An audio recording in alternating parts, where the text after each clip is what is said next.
Hi guys, how you doing? Thanks for checking out my video today.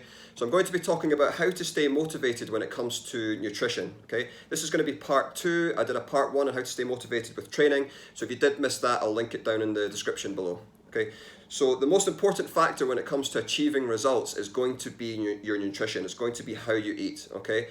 But you want to be able to not only learn how to eat to achieve your results, but you want to be able to learn how to eat to also sustain the results over a long period of time.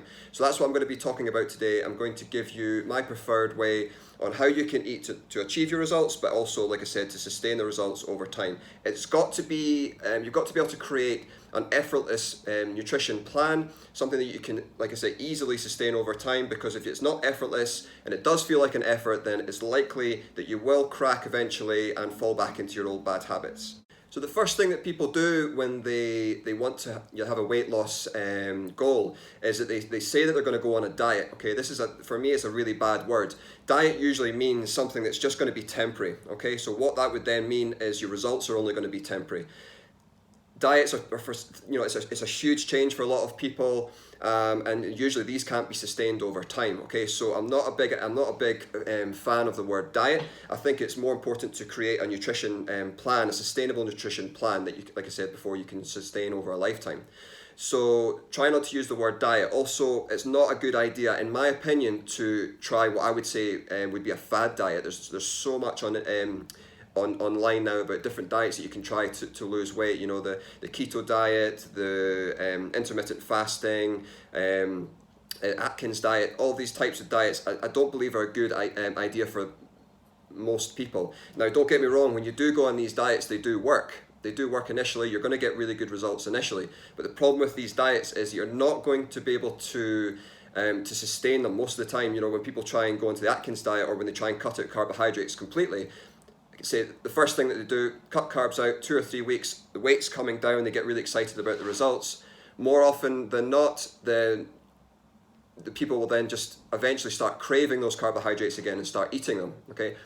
Also, the weight that you're losing initially with these diets is not fat. It's not the weight that's coming off is not fat. It's actually water weight. So eventually, what happens is you drop the glycogen in your muscle, which is the water weight.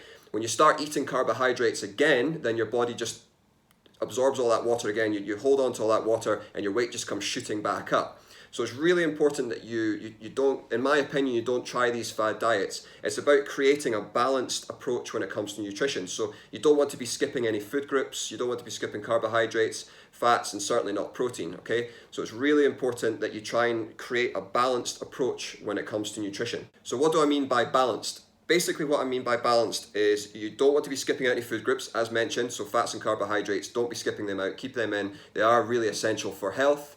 Now, you also don't want to be skipping out on foods that you do enjoy. I'm a big advocate of keeping in the foods that you enjoy. You know, if you like chocolate now and again, if you like ice cream, if you like pizza, absolutely fine. Keep those in, because these are going to be the foods that are going to help keep you motivated over time. And eventually your nutrition plan that you're going to create and the way that you eat is just going to be effortless, which is going to be able to help you sustain over time. Now, the problem a lot of people have is that they overeat on these foods.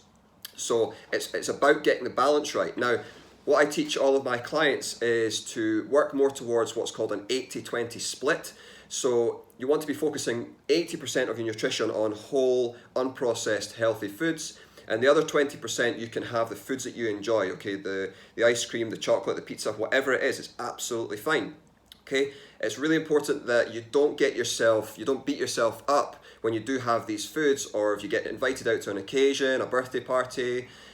Christmas is coming up soon, where we will be overindulging a little bit. It's so important that you don't beat yourself up in these situations, because all this is going to do is it's going to cause you to stress out, and you're just going to revert back to the way that you're eating before and potentially binge and just give up completely. So it's about getting the balance right. It's about having this 80-20 approach. For me is great, because you can focus most of your nutrition on 80% of your whole unprocessed foods, and that 20% you can really enjoy what you want to eat.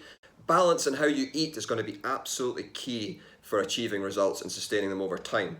However, there will be a certain minority of people who they're affected by what's called trigger foods. So if they eat certain foods, you know, like your chocolate and your pizza, that type of thing, and it sets them off into more of a binging scenario, that's a little bit different, okay? That's maybe if you are one of these people where you feel like you have these trigger foods, then maybe speaking to somebody, speaking to a counselor might actually help you work through issues.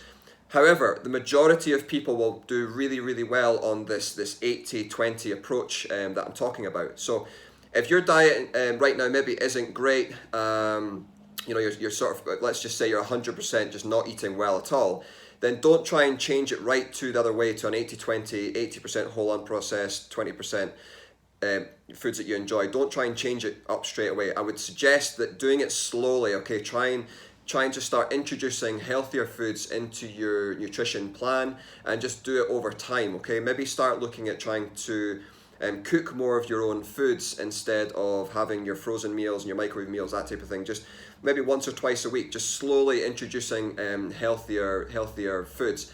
I highly recommend online, the Good Food website is fantastic for really easy recipes and healthy recipes that you can have and cook from home. So this is what I use myself, and they're really good, and I do recommend this to a lot of my clients.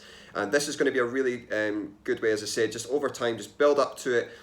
It's going to help you get better results. It's going to help you feel better, and just slowly start working towards this 80-20 approach. And once you feel like you're there, you're going to be able to, you know, you're going to feel like you're more into a habit of doing it. You're going to have created this habit, and it's going to be much easier then for you to sustain your results. Now, I realize this is a very short and straight to the point video, but when it comes to nutrition, the simple approach will always be the best, okay? You don't want to make this complicated.